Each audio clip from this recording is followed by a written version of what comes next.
Teacher Kurt, and I'm your math teacher.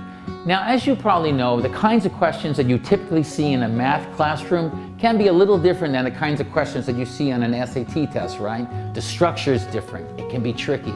So to help you navigate these waters, we've got a few tips for you today. So come on, let's take a look.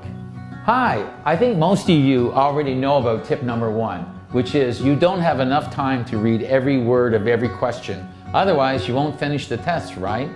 That's also true in the math section. So typically what I advise all my students, when you encounter a question, skim through looking for key mathematical words or terms like perimeter, area, especially numbers or any values. And of course you're going to encounter some statistical questions, so be wary of the mean, median, and mode. That sometimes you don't even need to do that. In particular, if you have like a chart. Typically, what I can tell you right now, you can just ignore all this and just jump down to the final question. Which of the following equations best models the data? So as I pointed out here, you don't even need to read any of this. Just that final question, and then use your sense to get the answer. All right, I hope that helps. Tip number 2, working backwards. Because sometimes there's more than one way to get the answer. Now, this only works in this kind of situation where you have 4 choices and one of them is significantly different than the other 3. In this case here, you can see that 60 is much smaller than the other 3 because they differ by 10, 10 here, and this is by 20. So what you would do in this kind of situation is you choose the middle value, plug it back in. You might get the right answer. If you do, just choose that. But if your answer was a little bit too low, then you know you need to go a bit higher. If it was a little bit too high, go a little bit lower. If it was way too high, then of course then it would be this one. You got to go much lower. Now, of course, the data, what kind of question it is, usually works best if it's a linear relationship. One goes up, the other goes up, right? Let's take a look at this particular example here. Here we go. Class starts at 8 a.m. By 8:30, only half the class has arrived. After that, between 8:30 and 8:45, 25 more people have arrived. Still, that means that 18.75% of the class was still missing. What is the total number of students? Now, of course, if you want to use the letter S, say S is the number of students, and create like a complicated algebraic equation, you can and solve it. This is the other way, working backwards.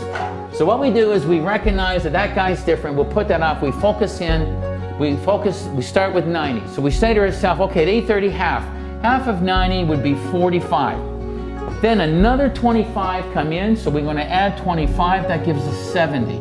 Now 70 over 90, you can see that reduces to 7 over 9, and hopefully you know that's 0.7 repeated, which is about 78%, which means 22% is still missing. So this number is too high. Now, it's not obvious which one should we choose, but we can clearly see that we're reasonably close, right? 18.75% is pretty close, so it's definitely not that. Now we gotta choose, is it this one or this one? Well, let's look at this. As the number gets bigger, you can even exaggerate. Let's say there was 1 million students, okay? There was 1 million students, half came, so you had 500,000. Then you added 25 more. That's not going to make any kind of difference whatsoever. So it's going to be pretty close to 50% still.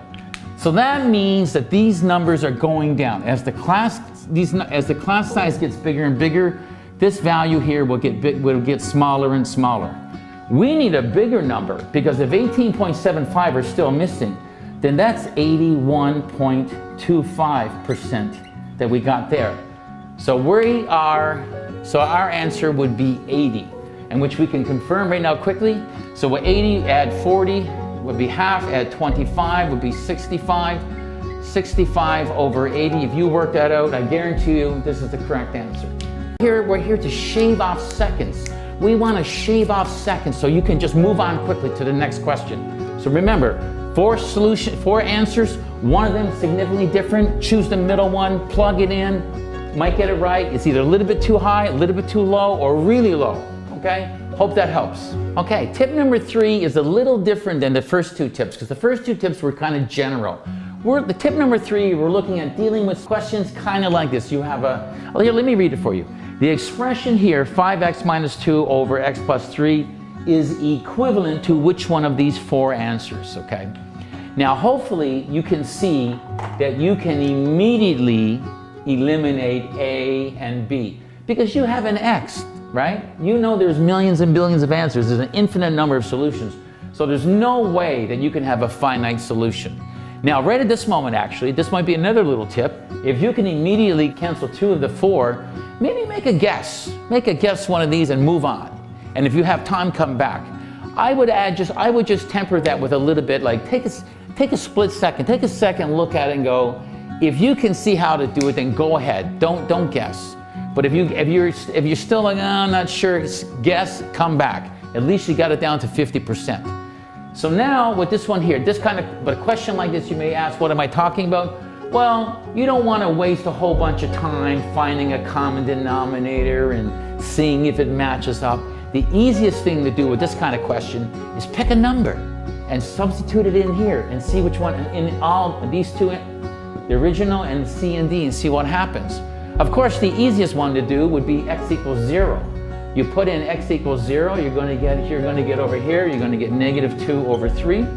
When you put x equals 0 in here, does not match up, and the answer is D. Now, actually, if it turns out that you're unlucky, the number that you chose gave you this answer and this answer, hopefully that won't happen too often. But if it does, just choose another easy number. Okay? I hope that helps. Okay, I hope you thought that was great. If you want more tips, click the link below, and I hope to see you in class. Okay, Teacher Kurt saying goodbye.